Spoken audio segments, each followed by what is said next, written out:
La CENI a lancé un recrutement des agents temporaires depuis les derniers dimanches, ça veut dire le 17 juillet 2022. Ce recrutement est en train de se faire par des méthodes modernes. Nous avons voulu accorder l'accès à tout le monde.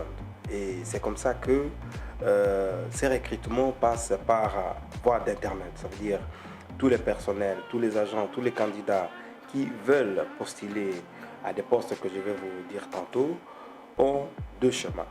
Le premier chemin, c'est celui de se rendre tout droit vers un cybercafé où vous prenez votre téléphone, vous entrez dans le site http://recrutement.ceni.cd.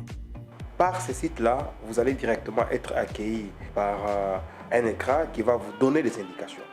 Là, vous répondez à certaines questions qui vous seraient posées, vous remplissez certaines cases qui vous seront indiquées et vous soumissionnez, vous déposez vos dossiers par attachement et vous envoyez à l'adresse mail qui est déjà dans le site et automatiquement, vous recevrez un message d'accusé de réception dans votre boîte email. Cela signifie qu'on n'a pas besoin que beaucoup de gens puissent quitter leur milieu pour aller s'entasser devant nos bureaux de la CENI. À partir de votre maison, à partir de votre chambre, vous pouvez facilement, n'est-ce pas, déposer votre candidature et attendre la suite pour les tests qui va obligatoirement intervenir le 23 juillet, donc c'est le samedi. Et donc nous appelons tous ceux-là qui sont désirés de travailler avec la CENI, de pouvoir utiliser cette méthode-là. Ceux qui sont dans les zones où il n'y a pas de connexion, ils ont simplement la possibilité de déposer par une méthode physique leur dossier devant nos bureaux ou dans nos bureaux, n'est-ce pas, de la CENI, que nous appelons des antennes, ou carrément au niveau des CEP, pour déposer également leurs dossiers. Qui sont concernés par cet appel à candidature? Ceux qui sont concernés, c'est notamment les formateurs provinciaux, que nous appelons les FEP. Ils sont les formateurs électoraux provinciaux. Nous avons une autre catégorie, ce sont des formateurs électoraux territoriaux. Et là, ce sont ceux-là qui vont travailler dans différentes antennes. Nous avons au-delà de cette catégorie-là les opérateurs de saisie. En dehors de cela, nous avons les points focaux juristes. Ce recrutement est étendu sur toute l'étendue de la RDC. Ici, je voudrais lancer un appel à toute personne de ne pas tomber dans les pièges des arnaqueurs.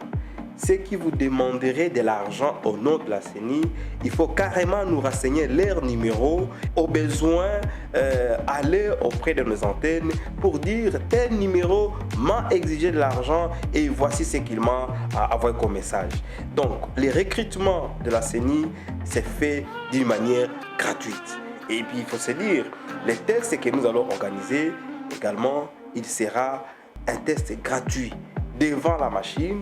Vous serez seul à celle devant aussi une machine qui vous posera des questions et vous aurez également à répondre à ces questions. Et donc, qu'on ne vous trompe pas, qu'on ne vous exige pas de l'argent, qu'on ne vous exige pas des chèvres, qu'on ne vous demande pas, oh voilà, il faut être connu par tel. Ces choses-là n'existent pas à la CENI. Parce que chez nous ici, nous ne retenons que ceux qui répondent aux critères que nous avons bel et bien édictés.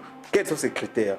Il faut être de nationalité congolaise. Il faut être titulaire d'un diplôme de graduat, au minimum avoir son équivalent d'une université reconnue. Si vous aviez par exemple étudié à l'étranger, il faut avoir des excellentes capacités rédactionnelles. Parce que par exemple, lorsque tu seras opérateur de saisie, il faut avoir une bonne capacité, n'est-ce pas, de pouvoir t'adapter à ces postes. Mais également communicationnelle importante. Ça veut dire savoir écrire et puis savoir parler oralement. Il faut avoir une bonne connaissance des réalités géographiques, sociales et politiques du milieu. Donc vous êtes par exemple, je dirais au niveau de Mbuji-Mayi, vous devez connaître les réalités de Mbuji-Mayi. Vous ne pouvez pas, n'est-ce pas, postuler à Mbuji-Mayi sans pour autant avoir une idée sur Mbuji-Mayi, non plus connaître même une des langues locales. Et donc ça fait partie également des choses qu'il faut avoir comme connaissance. Il faut avoir une bonne maîtrise de l'outil informatique. Et donc là, il faut connaître les bons programmes, ça veut dire le Word, Excel, le PowerPoint, et je ne sais pas, plusieurs autres programmes en informatique. Il faut avoir au moins une connaissance de quelques-uns de ces programmes. Il faut être d'un bon esprit. Donc, jure d'une bonne capacité d'analyse et de synthèse. Parce qu'à la fin, il y a des rapports qu'il faut toujours faire. Il faut être dans les conditions de non-incompatibilité. Ça signifie un acteur politique ne peut pas venir postuler à la CENI parce que la CENI est neutre. Il faut donc disposer des capacités de travailler aussi sous pression parce que nous devons organiser les élections en 2023 et ça nous exige de travailler, de travailler durement et puis nous travaillons fortement sous pression et à mode d'urgence. Il faut enfin être âgé, disons, d'un maximum de 64 ans. Donc, quand vous avez au-delà de 64 ans, sachez que déjà vous êtes éliminé.